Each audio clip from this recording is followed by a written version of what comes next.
1857 का विद्रोह। पिछले क्लास में हम लोगों ने पढ़ा था यूरोपियों का आगमन, the advent of European power in India. ठीक है, यूरोपियों का आगमन। अब क्या हम पढ़ेंगे, द रिवोल्ट। देखिए इसमें हम लोग प्रयास कर रहे हैं कि जो हिट चैप्टर है उसको आपको आसानी से पहले उपलब्ध कराया जाए, ताकि आपका रुचि भी इसमें उत्पन्न हो जाए और आप परीक्षा में भी ज़्यादा से ज़्यादा क्वेश्चन पकड़ पाएँ। और 1857 का जो विद्रोह है बिहार और झारखंड के लिए बहुत ही फेमस टॉपिक है। लिहाजा आप समझते होंगे क्यों फेमस है, क्योंकि तब बिहार और झारखंड एक में ही था और इस आंदोलन में बिहार का रोल, बाबू वीर कुंवर सिंह का रोल महत्वपूर्ण रहा है। ठीक है, तो इस प्रकार से ये टॉपिक बहुत ही इंपॉर्टेंट हो जाता है। और इसको पढ़ने का दो कॉन्सेप्ट है, एक पीटी पॉइंट ऑफ व्यू से, एक मेंस पॉइंट ऑफ व्यू से। ठीक है, तो हम जो पीटी पॉइंट ऑफ व्यू से इससे फैक्ट निकाल कर एक जगह कंसाइज फॉर्म में लेना बड़ी कठिन लगता है, उसी का प्रयास किया गया है एक साइंटिफिकली अप्रोच के तौर पर कि आपको एक अच्छा मैटर उपलब्ध कराया जाए। ठीक है, तो सबसे पहला जो क्वेश्चन बनता है कि विद्रोह के समय इंग्लैंड के प्रधानमंत्री कौन थे। ठीक, क्या क्वेश्चन बनता है, who was the prime minister of England at the time of 1857। विद्रोह के समय कौन था। तो एकदम से मैं जैसे बुक में लिखा जाता है मैं वैसे आप लोगों को मैटर दे रहा हूं। आज बहुत ही साइंटिफिकली मेरा मूड भी है और मौसम भी अच्छा है, आप लोगों के अनुकूल है, यहाँ पे बारिश वारिश हो रही है तो पढ़ने में भी मज़ा आएगा। तो हम लोग पहले देखते हैं कि इंग्लैंड के प्रधानमंत्री, इंग्लैंड के प्रधानमंत्री कब, 1857 के विद्रोह के समय इंग्लैंड का कौन प्रधानमंत्री था। एकदम ABCD से आपको पढ़ा रहा हूं। इसका नाम है पामस्टन। ठीक, पामस्टन साहब थे जो इंग्लैंड के प्रधानमंत्री थे। भारत का गवर्नर जनरल,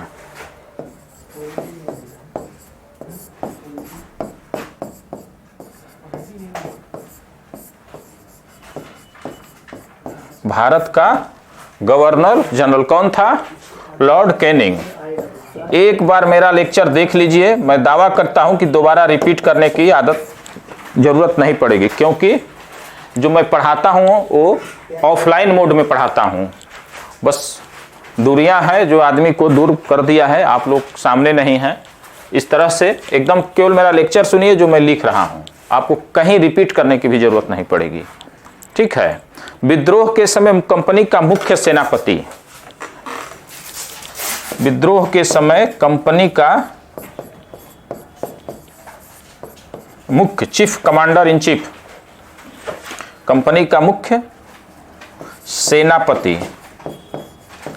ठीक है, मुख्य सेनापति कौन था ये आपको देखना होगा, जॉर्ज एनिसन। क्या नाम है, जॉर्ज एनिसन, जॉर्ज एनिसन। ठीक, विद्रोह के समय भारत का सम्राट कौन था, भारत का सम्राट, the emperor of India, Bharat का सम्राट। ठीक, बहादुर शाह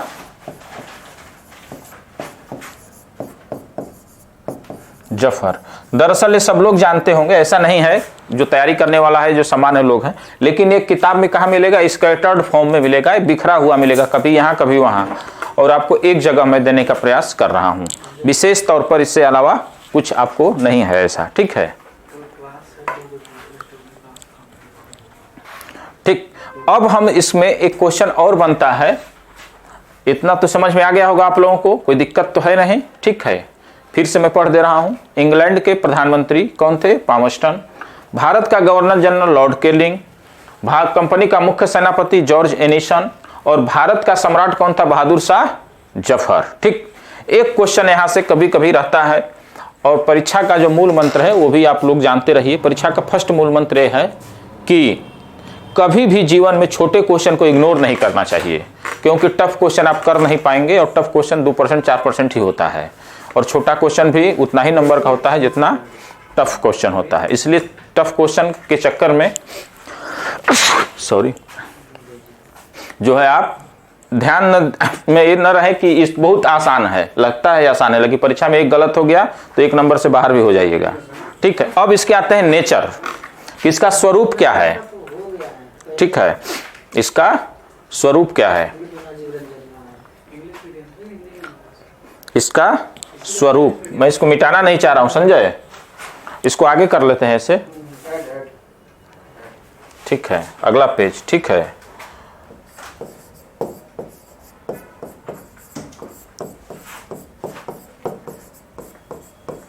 विद्रोह का स्वरूप। अब एक एक करके विद्वानों का नाम पूछा जाता है कि किसने क्या बोला है, उस स्वरूप को आप ध्यान में रखिए, ठीक है। पहला सैनिक विद्रोह, किसने कहा कि यह सैनिक विद्रोह था, आपको इस बात का विशेष ध्यान रखना होगा। तो एक अंग्रेज है जिसने कहा था, जिसका नाम है T.R. होम्स। क्या कहा था ये? 1857 का विद्रोह एक सैनिक विद्रोह था, ठीक है।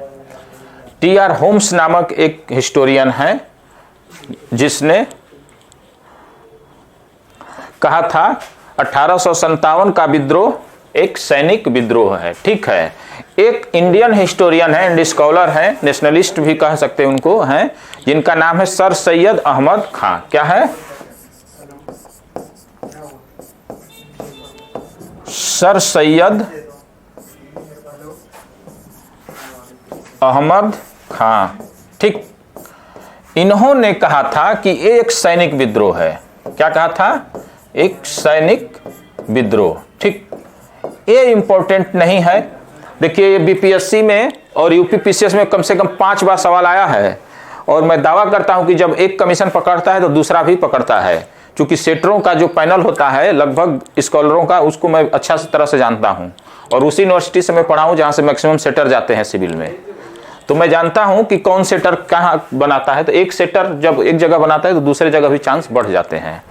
इनकी एक बुक है, an essay on the causes of, क्या है? An essay on the causes of, an essay on the causes of the Indian revolt, of the Indian revolt. देखिए, ये बहुत महत्वपूर्ण किताब है, और आप क्वेश्चन बैंक उठाकर देख लीजिएगा कितने बार एक क्वेश्चन आया हुआ है कि ये पुस्तक किसकी है, ठीक है। 1860 ईस्वी में सर सैयद अहमद खान ने इसको लिखा था, ठीक। और उसी किताब में उन्होंने स्थापित करने का प्रयास किया है कि ये जो आंदोलन है वो सैनिकों का आंदोलन है। कैसे है? क्योंकि ये जो आंदोलन 10 मई 1857 ईस्वी को सैनिकों के द्वारा प्रारंभ किया गया था, और जो आंदोलन लीड किया जा रहा था वो इंडियन सोल्जर्स के द्वारा किया जा रहा था। जिस पार्टिसिपेंट जो थे वो इंडियन सोल्जर्स ज्यादा थे। यही रीजन है कि कुछ विद्वानों को, कुछ इतिहासकारों को ऐसा लगता है कि ये क्या है? सैनिक विद्रोह है, जबकि मैं यहीं पर इसको खारिज कर दूंगा कि यह सैनिक विद्रोह नहीं है, ठीक है। आपको थोड़ा शॉर्ट में कॉन्सेप्ट के लिए, अगर आपको सैनिक विद्रोह कहना होगा तो आप देखना होगा कि अन्य भी लोग इसमें शामिल थे, जैसे कुछ राजे महाराजे भारत के, जनता, कॉमन पीपल्स, ठीक है। इस प्रकार से किसान, ये जो लोग शामिल थे, तो ये भी इस आंदोलन में भाग ले रहे थे, आंदोलन को आगे बढ़ा रहे थे। इस आधार पर आप एक केवल कहना कि ये सैनिक विद्रोह था, ये तर्क कट जाता है। फर्स्ट चीज। सेकेंड चीज, आप जानते होंगे कि उस समय 3 प्रेसिडेंसियां इंडिया में काम करती थी। फर्स्ट मद्रास, बंगाल और मुंबई, ठीक। 3 प्रेसिडेंसी थी। तीनों प्रेसिडेंसी में मद्रास प्रेसिडेंसी एकदम से अछूता थी, इससे उससे कोई लेना देना नहीं था, जबकि मुंबई प्रेसिडेंसी हल्का फुल्का इसका सहयोग कर रही थी, वो भी लगभग इस आंदोलन से अलग थी। केवल बंगाल प्रेसिडेंसी के कुछ सोल्जर्स, कुछ बटालियंस जो थे वो इसमें भाग ले रहे थे, ठीक है। तो इस प्रकार से सैनिक विद्रोह नहीं कहा जा सकता। ओके, अब हम आते हैं, एक अन्य विद्वान है कि ये धर्मांधों का ईसाइयों के विरुद्ध विद्रोह था, ठीक। विद्वान में आइए, क्या उनका नाम है? L.E.R. रीच। उन्होंने क्या कहा था कि यह धर्मांधों का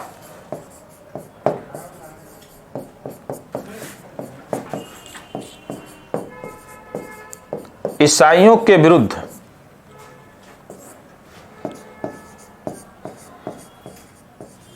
आंदोलन था। ठीक, क्या था? धर्मांधों का ईसाइयों के विरुद्ध एक आंदोलन था, एक युद्ध था। ये इतिहासकार रिज साहब बड़े इतिहासकार हैं, लेकिन ये साम्राज्यवादी कॉलोनियल माइंड से ये प्रभावित हैं और इनकी मानसिकता कुछ अलग है। जबकि यहाँ पे ईसाई का कोई मैटर नहीं था। जिस स्तर के ईसाईकरण की बात करते हैं वो ईसाईकरण भी अभी इंडिया में नहीं हुआ था, एक प्रोसेस के तहत हुआ है, लॉन्ग टाइम में प्रोसेस था ये। तो इस प्रकार से ये था। ठीक है, फिर आपको आता है कि कौन इसको राष्ट्रीय विद्रोह कहा था। ठीक है, इसको राष्ट्रीय विद्रोह किसने कहा था? तो देखिए, एक विद्वान नहीं है, ये member of parliament of England है। इंग्लैंड के एक सांसद हैं डिजराइली, बेंजामिन डिजराइली इनका नाम है। अब यहां पर आते हैं। ठीक है, डिजराइली। ठीक, डिजराइली साहब जो member of parliament of England थे, इन्होंने कहा था कि वो भी ब्रिटिश संसद में। आपको बहुत आश्चर्य की बात होगी और यही क्वेश्चन आता है कि कौन ब्रिटिश है जिसने 1857 के विद्रोह को राष्ट्रीय विद्रोह कहा। ठीक है, तो ये वही विद्वान है, इसका नाम है डिजराइली, जिसने वहां के संसद में कहा था कि राष्ट्रीय विद्रोह है। क्या है? राष्ट्रीय विद्रोह है। ठीक है, ये राष्ट्रीय विद्रोह है। फिर एक इंडियन हिस्टोरियन है अशोक मेहता, उन्होंने भी कहा था कि ये राष्ट्रीय विद्रोह है। किसने कहा था? अशोक मेहता। ठीक, उन्होंने भी कहा था। फिर बीडी सावरकर, इनका एक नाम बहुत इंपॉर्टेंट हो जाता है।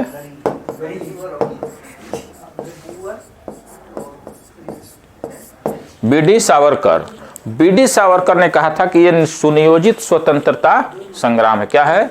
सुनियोजित, प्लान्ड, सुनियोजित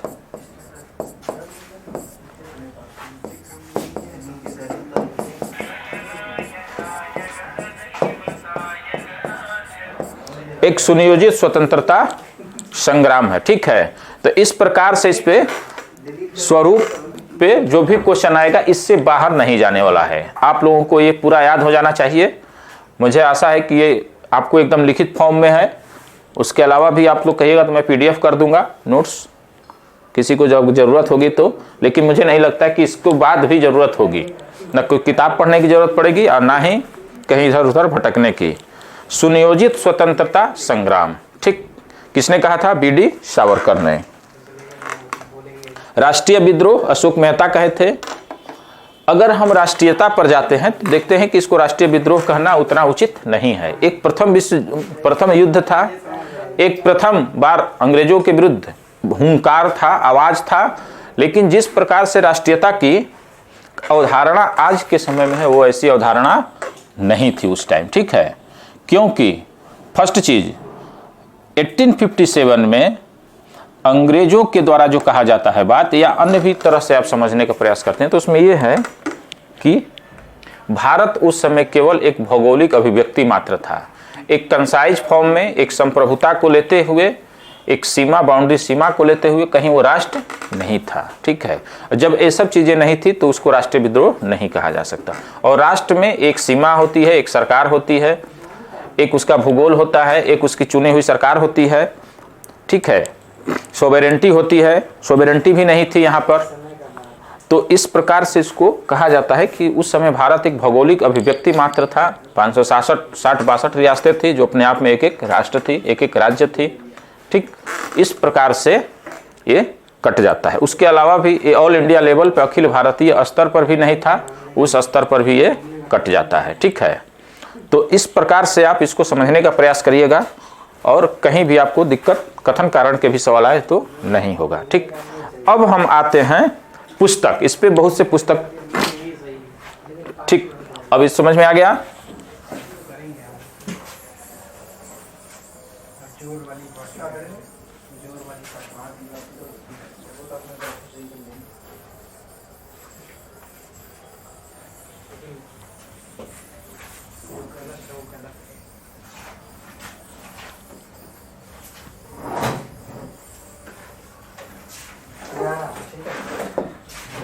इसके देखिए 1857 की जो क्रांति है, 1857 का जो टॉपिक है वो इतिहास के सबसे हॉट टॉपिकों में है। अगर इसको कहें कि ये स्वतंत्रता संग्राम का मल्लिका सहरावत है तो कोई बुरा नहीं होगा, क्योंकि इससे ज़्यादा हॉट टॉपिक कोई नहीं है जिस पे सबसे ज़्यादा रिसर्च हुआ है, जिस पे रिसर्च करने के लिए सबसे ज़्यादा पुस्तकें लिखी गई हों, वो मात्र 1857 की क्रांति है। ठीक है, फिर भी इस पे बहुत से लोगों ने अपने ओपिनियन को देने के लिए, अपने विचारों को अभिव्यक्त करने के लिए अपनी पुस्तकों का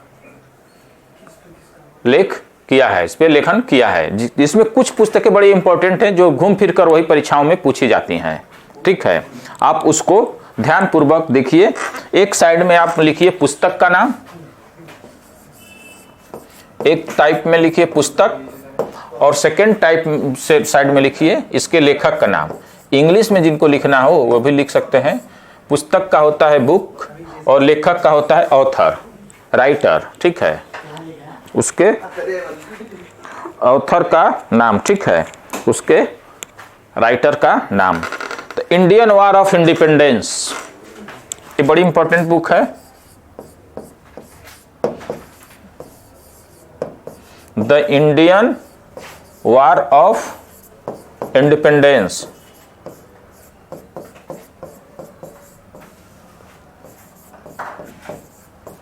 इंडिपेंडेंस। ठीक है, Indian war of independence, writer का नाम है बी.डी. सावरकर, बी.डी. सावरकर। ठीक, ऑथर का क्या नाम है? बी.डी. सावरकर। 1857 1857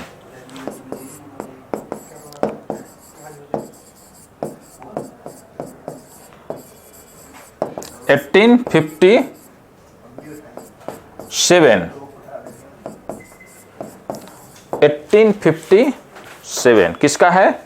एस.एन. सेन का। किसका है? एस.एन. सेन। फर्स्ट चीज। सेकंड आप यहीं पे जान लीजिए, इसको मैं लिखूंगा नहीं।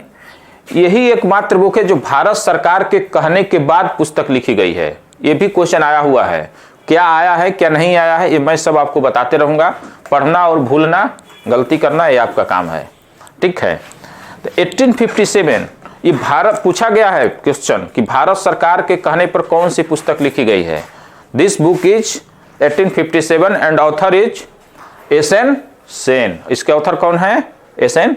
सेन है। ठीक है, एक पुस्तक है the sipahi mutiny and the rebellion of 1857।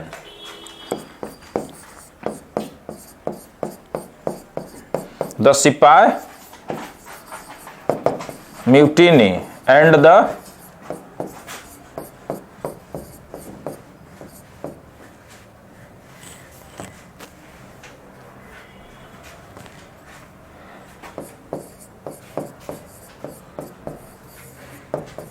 Rebellion of 1857। ठीक, the sipahi mutiny and the rebellion of 1857। R C. Majumdar, इसके कौन है? आर.सी. मजूमदार। ठीक, इस प्रकार से आप देखिए कौन है? आर.सी. रमेश चंद्र मजूमदार। ठीक है, ये आर.सी. मजूमदार साहब ही हैं जिन्होंने कहा था कि भारत का स्वतंत्रता संग्राम न तो प्रथम है और न ही स्वतंत्रता संग्राम है। ठीक है, ये भी कई बार स्टेटमेंट आया है कि किसने कहा है, ना ही यह प्रथम है ना ही स्वतंत्रता संग्राम है। ठीक है, तो इस प्रकार से ये पुस्तक का 3-4 नाम है जिसको कि मैंने आपको याद कराया। ठीक है, फिर अब आते हैं थोड़ा सा इसके कारण पर। इतना जो फैक्ट था एक जगह हुआ, अब इसके कारण को देख लीजिए।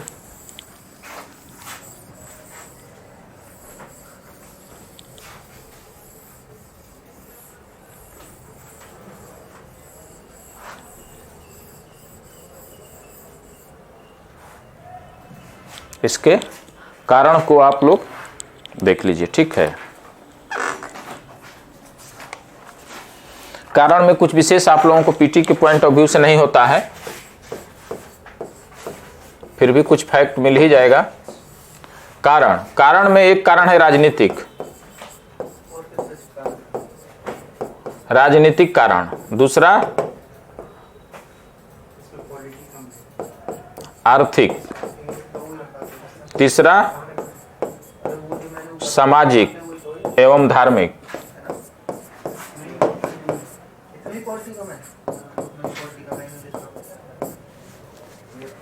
सामाजिक एवं धार्मिक, और लास्ट सैनिक, मैंने बताया ही है, और तात्कालिक कारण।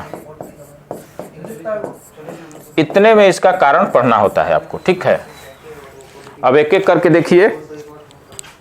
राजनीतिक कारण में यह था कि जब अंग्रेज भारत में आए तो उनको यहाँ पर स्थापित होने, वहाँ पे स्टेबल होने में यही राजा महाराजा, यही नवाब जो थे वो मदद किए थे। कालांतर में जब ये पावर में आए तो ये क्या किए कि इन राजाओं को ही अपदस्थ करना शुरू कर दिया, और जब अपदस्थ करना शुरू कर दिया तो क्या हुआ, वहीं पे विद्रोह क्लैश होना शुरू हो गया, ठीक है। इस प्रकार से यहाँ पर एक कारण बनता है जिससे कि बहुत से राजे महाराजे क्या हुए, इस आंदोलन में बढ़ चढ़कर हिस्सा लिए, ठीक है। उसमें कुछ पॉलिसियां अपनाई गई थी, जैसे डॉक्ट्रिन ऑफ लैप्स, हड़प की नीति,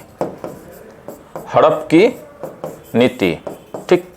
हड़प की नीति जो है वो डलहौजी द्वारा अपनाया गया था। इसने क्या किया कि राज्यों को विभिन्न आधार बनाकर कहीं कुशासन तो कहीं उत्तराधिकार के मुद्दे पर हड़पना शुरू कर दिया था, ठीक। उसमें इसने सबसे पहले जिस राज्य को हड़पा था उसका नाम था हैदराबाद, मैसूर, तंजौर। देखिए एक ट्रिक है ये HMT, ये कभी भूलता नहीं है, और 3 से ही जब शेड्यूल में लाने के लिए आता है तो यहीं से पकड़ में आ जाता है। HMT, हैदराबाद, मैसूर और तंजौर, ठीक है।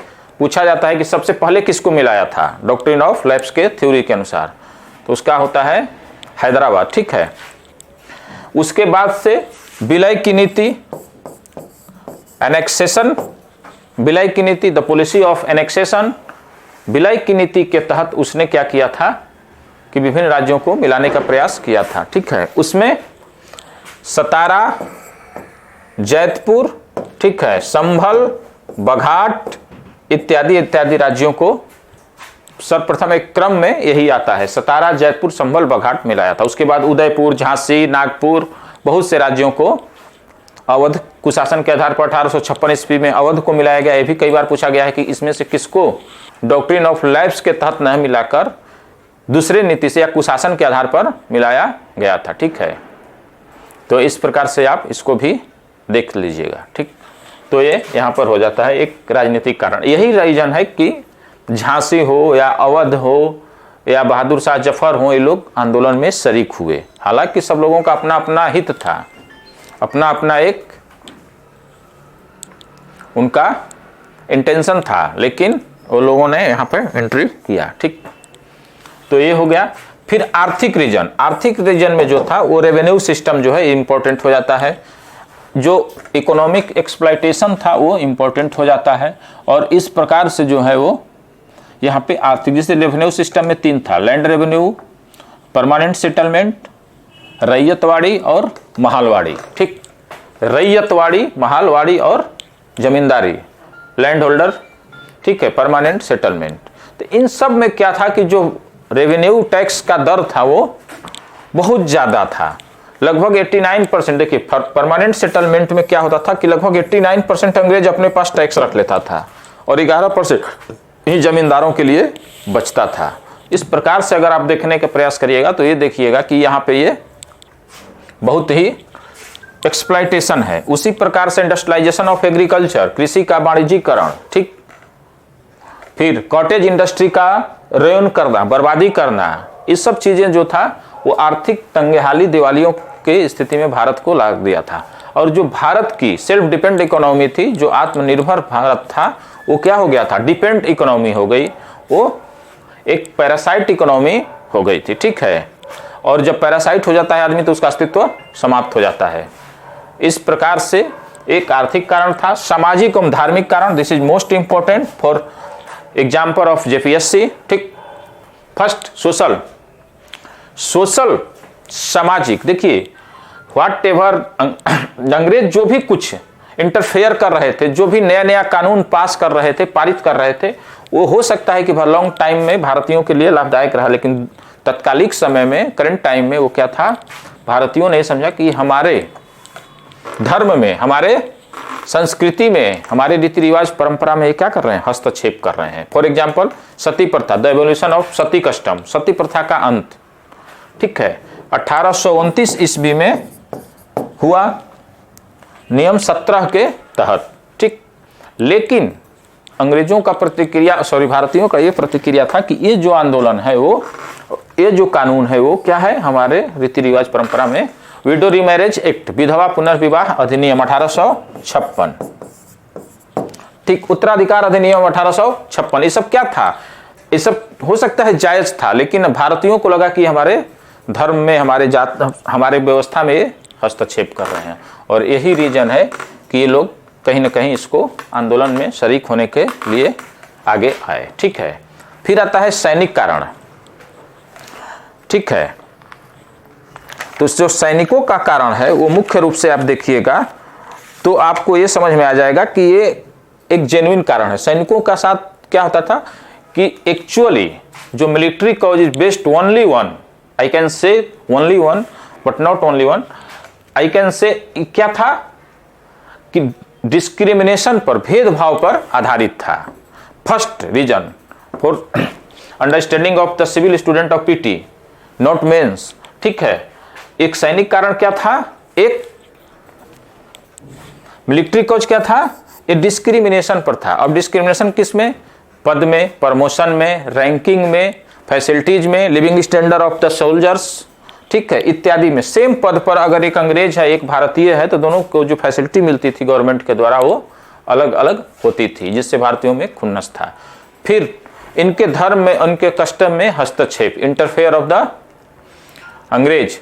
अब क्या क्या हस्तक्षेप था वो आपको मैं दिखाता हूं, कैसे कैसे था।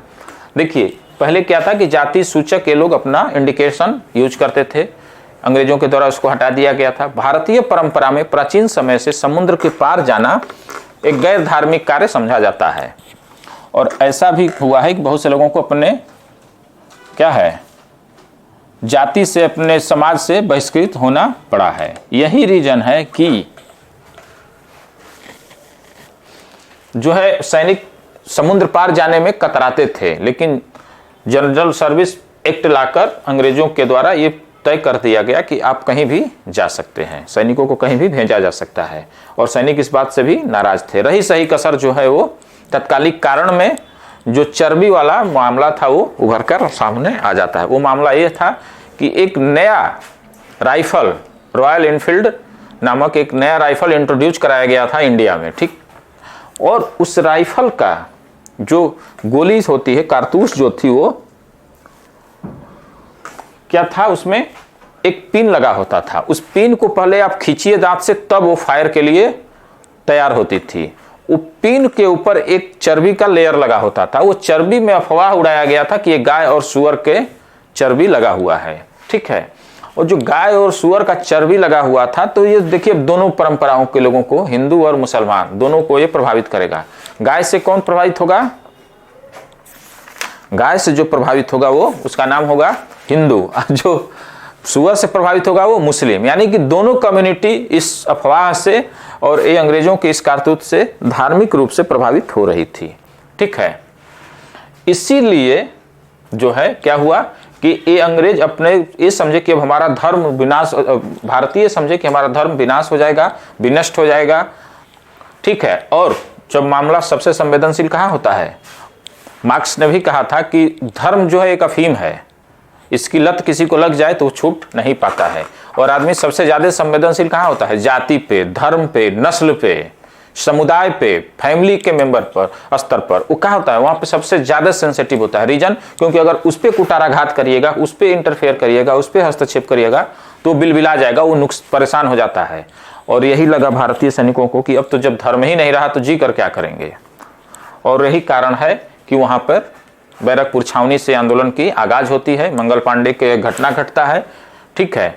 और उन्होंने सबसे पहले ह्यूसन नामक अंग्रेज पदाधिकारी को मारता है, फिर एक मेजर बाग को मारते हैं और वहां से चलता है और 10 मई 1857 को, ठीक है, कब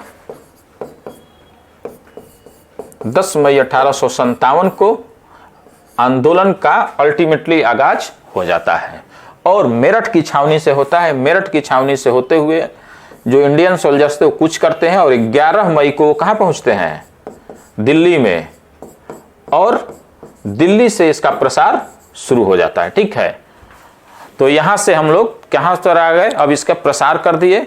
अब हम कल अगले टॉपिक में इसको समाप्त करेंगे, इसको प्रसार करेंगे और प्रसार के बाद घटनाक्रम देखकर इसको एंड करेंगे और अन्य जनजातीय विद्रोह, जातीय विद्रोह पढ़ेंगे। ठीक है, ओके।